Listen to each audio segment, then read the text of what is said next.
Oluvannyuma lwa KCCA okunoonyereza bakizudde nti abaana 5 be basobezebwako buli mwezi mu kitundu ky'e Kawempe nga basinze kunokolayo ababa boda tibe bakyasinze okwenyigira mu bikolwa bino.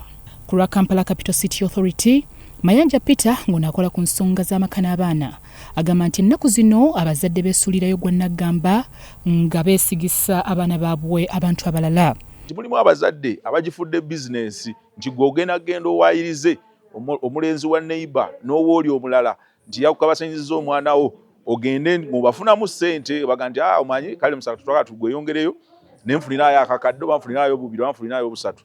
Kese zitusinga ofuna aba boda genda okimireko omwana wawe ku ssomero genda otwaleko omwana wawe ku ssomero n'amukyamya abantu n'amukabasanya.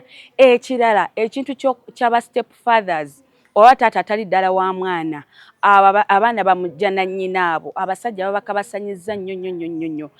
Download the Salt Media app from the Google Play Store and the Apple App Store.